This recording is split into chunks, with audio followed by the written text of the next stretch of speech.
noite. Vamos prosseguir com o nosso estudo do livro Espírito da Verdade. E a lição de hoje é uma oração. É uma oração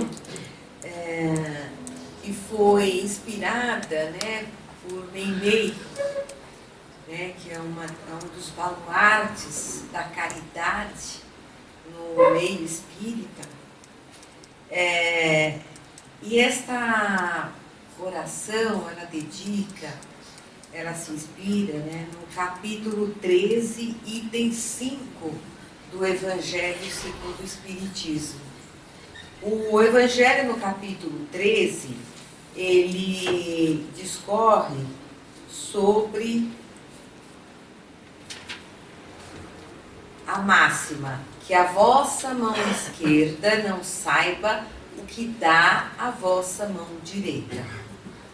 E o item 4, especificamente, o item 5, né, que a lição se refere, é a parábola do óbolo da viúva.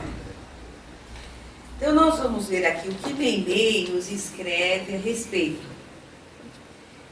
Então a oração começa assim: Senhor, quando alguém estiver em oração, referindo-se à caridade, faze que esse alguém me recorde, para que eu consiga igualmente ajudar em teu nome. Quantas criaturas me fitam indiferentes e quantas me abandonam por lixo imprestável. Dizem que sou moeda insignificante, sem utilidade para ninguém. Contudo, desejo transformar-me na gota de remédio para a criança doente, transformar-me na gota de remédio para a criança doente.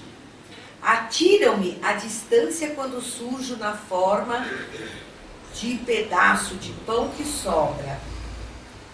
No entanto, aspiro a fazer ainda a alegria dos que choram de fome. Muita gente considera que sou trapo velho para o esfregão, mas anseio agasalhar os que atravessam a noite de pele ao vento. Outros alegam que sou resto de prato para a calha do esgoto, mas, encontrando mãos fraternas que me auxiliem, posso converter-me na sopa generosa para alimento e consolo dos que jazem sozinhos no catre do infortúnio refletido na morte. Então, é muito linda, né, essa mensagem, cheia de poesia e de uma verdade incomensurável, porque está falando, é como se a migalha estivesse falando com Deus. E migalha aqui representando toda sobra, todo o resto, ou que nós consideramos restos, e que muitas vezes, a nosso ver, não presta mais, né? Não tem serventia. Mas aqui, Meimei nos lembra de tanta carência que nós temos sobre o planeta e que não pode passar despercebida por nós. Hoje mesmo, eu até erroneamente, né, pensava, nossa, porque a gente assiste programas de TV, documentários, que sempre trazem uma situação assim de penúria nos grandes extremos, né? Então nós temos condições muito precárias no norte do Brasil, no sertão nordestino, nós temos um problema terrível de fome em várias localidades da África, na Ásia, né? E a gente fala, nossa, mas nas regiões metropolitanas, eu pensava, não acontece mais isso. Porque existe, como que alguém pode passar fome numa cidade como São Paulo, como Rio de Janeiro?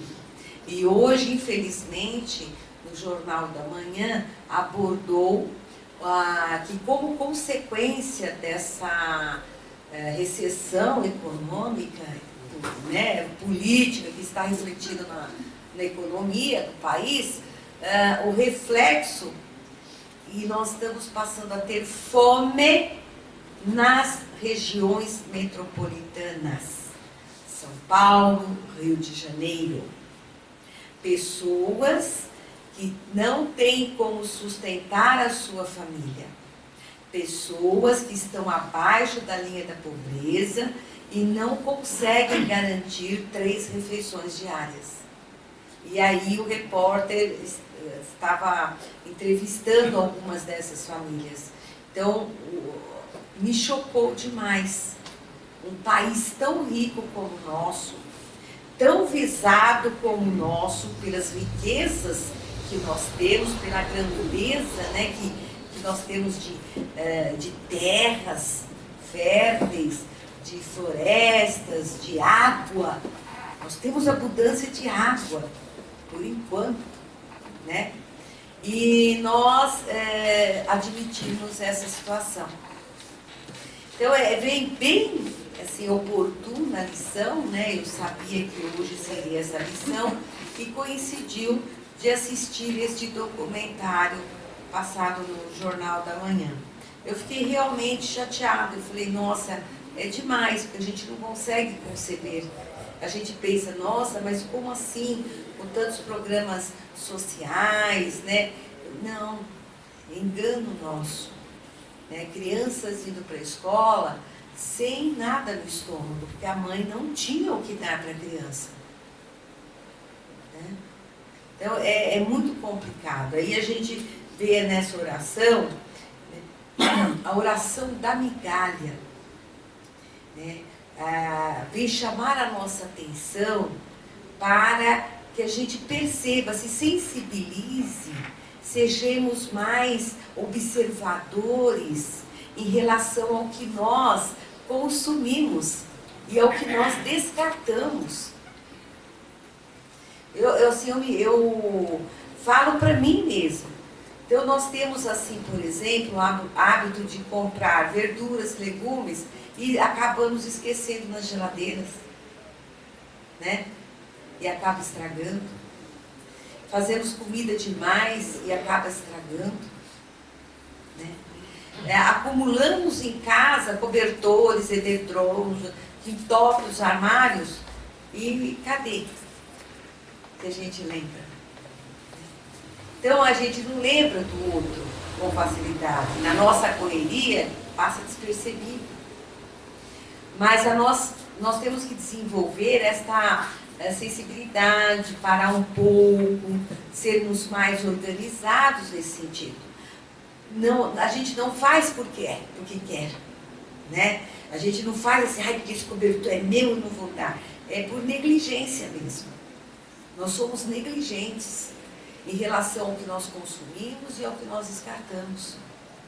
Essa consciência não está só aqui, né, na doutrina espírita, palavras que Jesus falou, como nós vamos ver até agora, é tão importante que outros pensamentos, outras correntes, outras disciplinas, né, como o meio ambiente, o crescimento econômico sustentável, tem chamado a nossa atenção para isso. Né? Para consumirmos menos e sermos mais racionais. E vem ao encontro a esta oração belíssima de Meimei. Afirmam que sou apenas migalha e por isso me desprezam. Talvez não saibam que certa vez, quando quiseste falar em amor, narraste a história de uma dracma perdida e reportando-te ao reino de Deus, tomaste uma semente de mostarda por base de seus ensinos. Faze, Senhor, que os homens me aproveitem nas obras do bem eterno, e para que me compreendam, a capacidade de trabalhar, diz-lhes que um dia estivemos juntos em Jerusalém, no templo de Salomão, entre a riqueza dos poderosos e as joias faiscantes do santuário. E conta-lhes que me viste e me abençoaste nos dedos mirrados da pobre viúva na feição de um vintém. Muito lindo, né? E aqui eu chamo a atenção aqui, porque ela fala assim, eu quero trabalhar. Eu conto com pessoas que vão me ajudar a fazer o bem. Vão me ajudar a ser úteis. A migalha sozinha, ela não consegue o objetivo.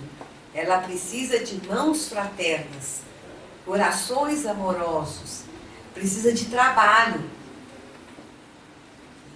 E às vezes, gente, esse trabalho não vai nos custar absolutamente nada. É uma questão de organização, né? Porque nós sabemos, assim, existem instituições que se organizam para oferecer sopas ao pessoal de rua. Existem organizações, como nós temos aqui a nossa Lar do Alvorecer, que além de creche, tem um trabalho grandioso do ponto de vista da assistência, do desenvolvimento social. Nós aceitamos donativos de toda espécie, né? Existem outras instituições como a nossa, que abrigam crianças, que abrigam idosos, que abrigam portadores de doenças, né, com deficiências mentais, físicas, aqueles que são dependentes químicos. Então nós temos uma infinidade de instituições religiosas e não religiosas que ficariam muito gratas se nós pudéssemos, né, angariar o que nós temos e levar à sua porta. Todo o serviço voluntário para amenizar a dor do outro é uma bênção para nós. Vocês não imaginam o quanto faz bem, porque nós nos sentimos satisfeitos, com a nossa consciência tranquila. Por que nós nos sentimos assim? Porque nós ficamos felizes de sermos úteis ao outro. O sentido de utilidade, eu já falei aqui uma vez, é tão importante que já foi objeto de pesquisa nos países ricos, onde a velhice ela é amparada do ponto de vista material, né? Porque ser idoso em países desenvolvidos é muito confortável, não falta assistência médica, não faltam recursos, qualidade de vida. No entanto, pesquisas desenvolvidas dos países do Reino Unido, dos Estados Unidos, Canadá, Alemanha, com esses idosos, o que acontece? Existia uma tristeza latente, uma depressão nesses idosos, mas se destacavam os idosos que buscavam realizar um trabalho voluntário, porque eles se sentiam felizes por serem úteis. E o medo da inutilidade é um dos fatores predominantes na depressão dos idosos. Porque o idoso, ele vai ficando, ele mesmo vai se colocando dentro de limites. Aí não posso fazer isso, não sei o quê. E os filhos, às vezes, com boa intenção, acabam também cerceando os pais, né? Não, o senhor não pode fazer isso. Ah, o senhor não pode fazer, né? E mentira. Enquanto a nossa cabeça funciona, mesmo com a bengala, mesmo devagar, a gente pode ser útil. E essa pesquisa mostrou, hein? Porque não falta nada para este público idoso dos países ricos. Porém, faltava a alegria, eles estavam se sentindo inúteis. E o medo da inutilidade é tanto que eles acabavam deprimidos e tendo doenças, enfim, emocionais.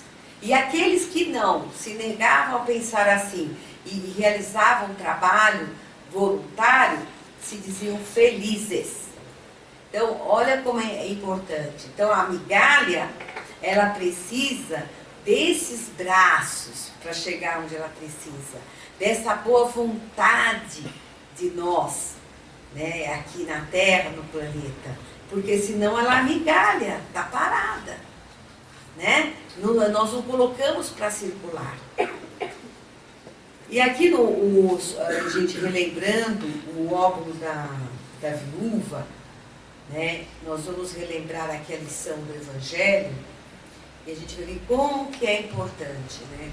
Como Jesus dedicou várias passagens para nos alertar em relação à doação, à caridade, à responsabilidade, né, sobre o que nós temos de material, de bens. Né? Então aqui, Jesus estando sentado de frente ao gasofilácio, gasofilácio era um local onde eram colocados os tesouros, os dízimos, né,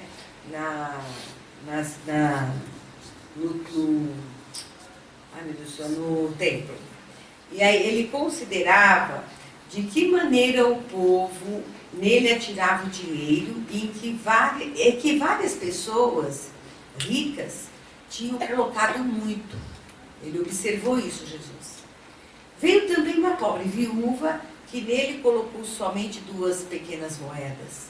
Então Jesus, tendo chamado os seus discípulos, lhes disse: eu vos digo em verdade, esta pobre viúva deu mais do que todos aqueles que colocaram no gasofilácio, porque todos os outros deram de sua abundância, mas esta deu de sua indigência, tudo mesmo que tinha e tudo que lhe restava para viver.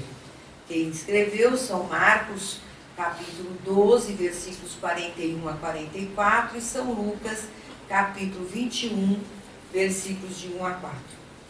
Muitas pessoas lamentam não poderem fazer tanto bem quanto gostariam, por falta de recursos suficientes, e se desejam a fortuna, dizem elas, para dela fazerem um bom uso.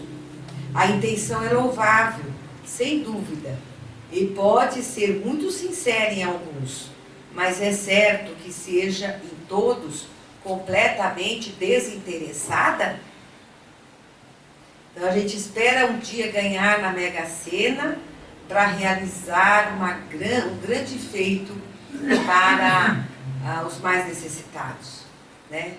Eu quero ganhar na Mega Sena para reformar toda a creche, deixar nos trinques, né? Então é o pensamento. Aí ele está dizendo, a intenção às vezes é sincera, mas será? Será que depois que ganha mesmo dinheiro, depois que a gente tem a fortuna na mão, nós vamos priorizar a primeira intenção? Aí ele continua aqui. Não há aqueles que, desejando mesmo fazer o bem aos outros, estariam bem contentes em fazê-lo a si mesmos, de se darem algumas alegrias a mais, de se proporcionar um pouco do supérfluo que lhe falta, sob a condição de dar o resto aos pobres? Essa segunda intenção dissimulada, mas que encontrariam no fundo do coração, se quisessem nele rebuscar, anula o mérito da intenção primeira. porque a verdadeira caridade pensa nos outros antes de pensar em si. É difícil, hein, gente? O sublime da caridade, nesse caso, seria procurar no seu próprio trabalho, pelo emprego de suas forças e de sua inteligência, de seus talentos, os recursos que faltam para realizar suas intenções generosas. Aí estaria o sacrifício mais agradável ao Senhor. Infelizmente, a maioria sonha com meios mais fáceis de se enriquecer, de repente, sem trabalho, correndo atrás de quimeras, com descobertas de tesouros, uma chance incerta, favorável à recuperação de heranças inesperadas, etc. Que dizer daqueles que esperam encontrar para secundar o secundar das pesquisas dessa natureza, auxiliares entre os espíritos? Então, que pensar naqueles que vão aos centros espíritas e vão recorrer aos espíritos, né, que os ajudem a encontrar uma forma, a ganhar dinheiro, né, ter recursos, enriquecerem. Que pensar destes? Seguramente eles não conhecem nem compreendem o objetivo sagrado do Espiritismo, e ainda menos a missão dos espíritos, aos quais Deus permite se comunicarem com os homens. Também nisso são punidos pelas decepções. Agora, pensem, é mais comum do que a gente pode imaginar. Pessoas que procuram meios fáceis de enriquecer. Pessoas que atropelam a própria evolução dos acontecimentos para enriquecerem. Na própria obra mediúnica de Chico Xavier, está cheio de histórias verídicas de pessoas que se atropelaram, entendeu? Mataram o tio, mataram o irmão, envenenou o pai, para apressar o recebimento da herança, né? Mais comum do que a gente pensa. Também comum as pessoas procurarem centros, ou núcleos, né, onde haja comunicação de espíritos, independente, não vou rotular a religião, porque não é a religião em si, né? E vão e fica lá batendo papo com o espírito, que vai ajudar. Então, o que você tem que fazer? Então, você faz o trabalho assim, assim, assim, que você vai conseguir, você vai ter bons negócios, né? Aqueles que buscam na igreja, através de pagamentos pesados, de dízimos pesados, a recompensa material. E para fazer caridade, duvido. E alguns podem dizer, mas consegue, porque eu já vi, claro, né?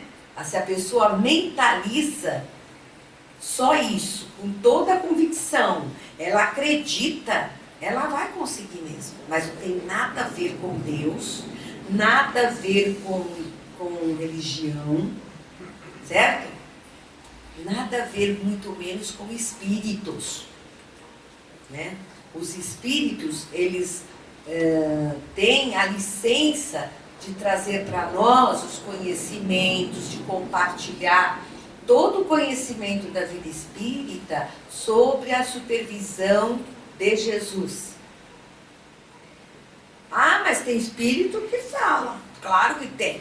Tem o livre-arbítrio, o espírito vem e fica aquela conversa de comadre, né? E o espírito, não, fica assim, faz assado, você consegue aquele emprego, meu filho. Faz desse jeito, e tira aquele teu colega da frente, ele está com inveja, você não vai crescer se você continuar assim, assado. Aí eu pergunto, o espírito que fala, se é que tem espírito também, ele está certo? Que poder tem ele? Nesse rame-rame? Nenhum. É uma coisa eu virar a esquina aí e começar a pedir conselho para qualquer um aí. É conselho, eu dou, né? A opinião eu dou à vontade. Interfiro ali, ó, o cara que se dane, eu dou. Né? Isso não tem nada a ver com o espiritismo, com os espíritos que se comunicam no centro espírita. Centro espírita que se pauta pelo Evangelho de Jesus em primeiro plano. Porque o centro espírita que pode se pautar com um monte de coisa, mas não prioriza o Evangelho de Jesus, não é centro espírita, no ponto de vista da doutrina espírita, espiritismo, não é. Pode ser alguma linha espiritualista, alguma coisa, não sei, mas não é. E aqui, em uma casa espírita como essa, não tem isso. Não tem, né? Espírito não dá nenhum conselho aqui para a nossa vida prática, direto, não, hein? O Espírito ajuda, ele interfere muito sutilmente, a gente não fica nem sabendo.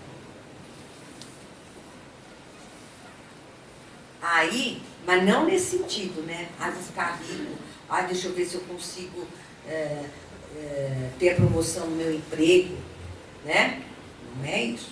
Então, aqueles cuja intenção é pura, de toda a ideia pessoal, devem se consolar de sua impossibilidade em fazer tanto bem quanto gostariam, pelo pensamento de que o óbolo do pobre, que dá se privando, pesa mais na balança de Deus do que o ouro do rico, que dá sem se privar de nada. A satisfação seria grande, sem dúvida, em poder largamente socorrer a indigência. Mas, se ela é negada, é preciso se submeter e se limitar a fazer o que se pode. Entendeu, gente? Todos nós podemos, dentro dos nossos limites, mas deveríamos priorizar isso, né? Não cruzar os braços, eu não posso, não tenho condição, sabe? Que ele vai completar aqui depois, entendeu? Aliás, não é apenas com o ouro que se pode secar as lágrimas, e é preciso, aliás, não é apenas com o ouro que se pode secar as lágrimas, e é preciso ficar inativo por não possuí-lo? Então eu não tenho condições, então eu não posso fazer nada. Eu estou precisando de ajuda. Eu vou ajudar. Eu é que preciso de ajuda. Será? Aquele que quer sinceramente se tornar útil aos seus irmãos, para isso encontra 1000 ocasiões, que as procure e as encontrarás. Se não é de uma maneira, será de outra, porque não há ninguém, tendo livre gozo de suas faculdades, que não possa prestar um serviço qualquer, dar uma consolação, abrandar um sofrimento físico ou moral, fazer uma tentativa útil. À falta de dinheiro, cada um não tem seu trabalho, seu tempo, seu repouso, dos quais pode dar uma parte. Aí também está o óbolo do pobre, a moeda da viúva. Então, olha que interessante aqui essa frase, fazer uma tentativa útil. Até isso vale. É a boa vontade. Agora a gente fica parado, porque nós nos sentimos sem condições de fazer nada, porque afinal de contas eu estou com tantos problemas. Você não tem... Eu tenho muitos problemas, não tenho condições financeiras, nenhuma. Eu que estou precisando de auxílio. Quem que vai me ajudar? Claro, gente. tem pessoas que realmente estão passando por perrengues, né, complicados na vida. Mas mesmo assim,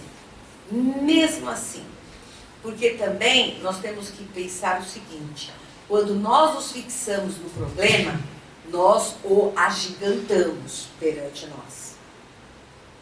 Se eu ficar pensando na minha conta no vermelho no banco, dia e noite, eu não consigo ter saída. Eu viro um autômato, sendo que eu posso muito bem com a conta vermelha no banco, continuar uma pessoa íntegra, capaz de dar uma atenção para alguém, capaz de, na rua, levantar um caído, né? Capaz de pegar o vale-refeição, ao invés de eu gastar tudo, eu gasto metade e compro um marmitex para alguém, né? Eu ficar com a mãe da minha amiga de idade, para minha amiga poder resolver o problema. A conta tá vermelha lá. Vai continuar vermelha, porque as coisas vão se resolvendo, né? Você tem que tomar providências, mas você vai deixar de viver por causa disso? A gente vai ficar parado, inerte? Então, a melhor maneira da gente realmente fazer a caridade, né, apesar de todo o sacrifício, ter a predisposição, a disposição, sair do lugar comum, né, ter uma boa vontade. É o primeiro passo, né? O que a gente percebe é isso. É o primeiro passo. Importante a gente levar isso para a semana. Gente, muito obrigado. Até a próxima. Ah, não, ainda não, por favor. Tem um comunicado importante. Sábado agora, aqui, nós vamos ter uma reunião. A Magali está convidando, contando com a presença de todos os voluntários e participantes das reuniões mediúnicas para auxiliar na elaboração das normas de funcionamento do trabalho. Tá certo?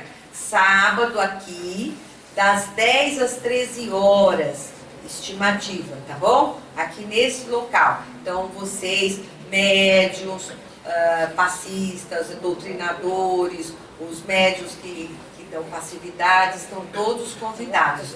Aqui, dia 29, sábado, das 10 às 13h30. Tá bom?